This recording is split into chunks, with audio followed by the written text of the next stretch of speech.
Okay, in this video we're going to introduce systems of equations. We're going to talk about systems of linear equations because linear equations are the only ones that we've dealt with so far.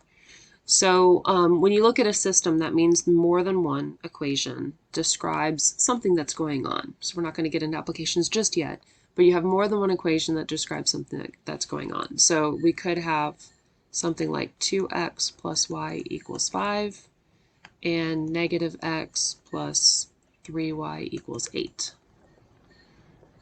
Okay, so that's a system of equations. And if we want to know what a solution looks like, a solution has to be true for both equations. Okay, so a solution is true for both equations. Okay, so being true for one of them isn't enough. It's got to be true for both. So let's say we want to know, is 0, 5 a solution? Okay, so we plug 0, 5 into the first equation. And we get 0 plus 5 equals 5, so that's true. And we plug it into the second equation. So we're going to have negative 0 plus 3 times 5 equals 8. Negative 0 is just 0. 3 times 5 is 15.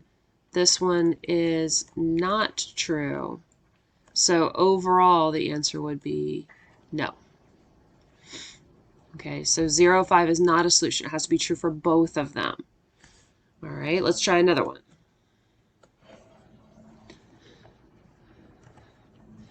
So we want to know, is 1, 3 a solution?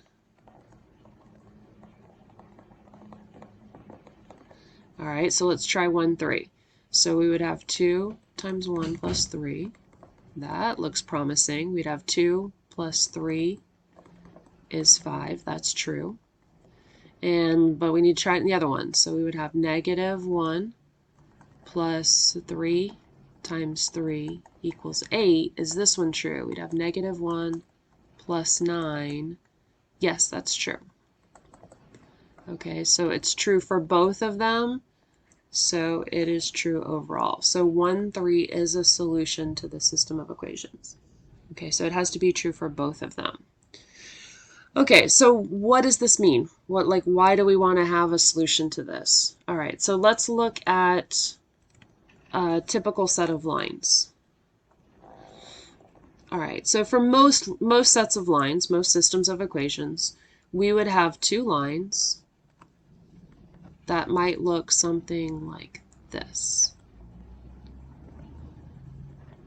Okay, so remember, a solution to an equation is a point on the line. We talked about that earlier. A solution to an equation is a point on a line. So if it's a solution to both lines, that means it's a point that they have in common. So a solution is a point that they have in common. That is an intersection point. Okay, so this right here is a solution.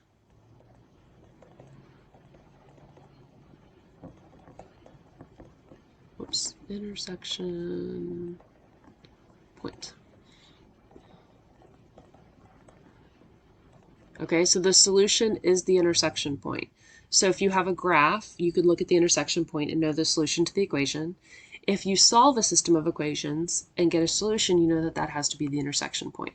Okay, so depending on what you're doing, both of those things could be helpful depending on which information you have. All right, so like I said, most lines are going to look like this. They're going to cross in one point, and that point is going to be your solution. Okay, so this is your typical set of lines. Now, what if it doesn't look like that? Well, let's think about what else could happen.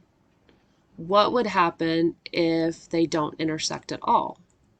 So let's say I have a line, and let's say I have another line that never intersects this. So what would that look like? That would have to be a parallel line. Okay, parallel lines would never intersect. They're like railroad tracks. They go on forever the same distance apart, no matter how far you draw them. So these would be parallel lines. And we remember from the last chapter or the last section that parallel lines have the same slope. Okay, so if we have the equation, we can compare the equations to see that they have the same slope, or if we see the graph, we can compare the graphs to see that they have the same slope. So parallel lines have the same slope. They have no intersection points. Oops, points. Okay, no intersection points, and that means that they have no solutions, because the solutions are the points that they have in common. Parallel lines have no points in common, so no solution. Okay, so if you have no solution, you know it's parallel lines. If you have parallel lines, you know it's no solution. Okay, rather than saying 0 solutions, let's say no solution. Okay, and then in your homework, I think they write that as a null set. Okay, so parallel lines have the same slope and no intersection points, no solution. All right, the other option that we could have, and this is kind of hard to draw, is that they are the same line. So, you know, sometimes you can have two equations that look different, but if you get them into slope-intercept form, they're actually the same equation. So we could have a line like this, and then let me draw it in another color, kind of in the same place. Obviously, if they were exactly in the same place, we wouldn't be able to see them both, so I have to draw it a little bit imperfect, which is good because I draw them perfectly. Okay, so these are the same line. So you have two equations that look different, but they're actually the same line. Okay, so if you have this, then you have all of the points in common. So this one has no points in common because they never touch.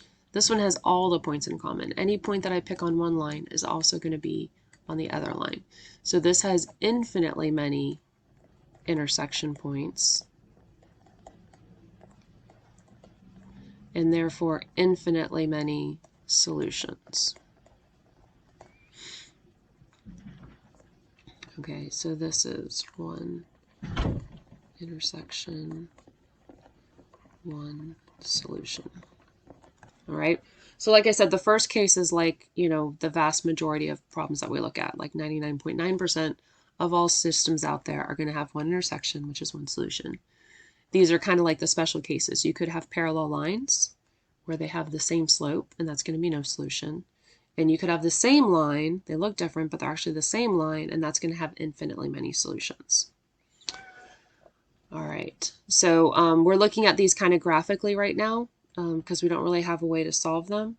So we know how to find if something is a solution, but we don't know how to find a solution yet. We're going to look at that in other sections. All right, so when we go into other sections, we're going to solve by graphing, which is kind of what we just did here. Okay, we can solve by graphing, we can solve by substitution, and we can solve by elimination or addition method. Those are the same thing, they're called different things in different books. So elimination or addition method, because you eliminate one variable and you add the two equations together. So both of those names are good. So if you've seen this before, these should look familiar to you. So that's what we're going to move into in the next section.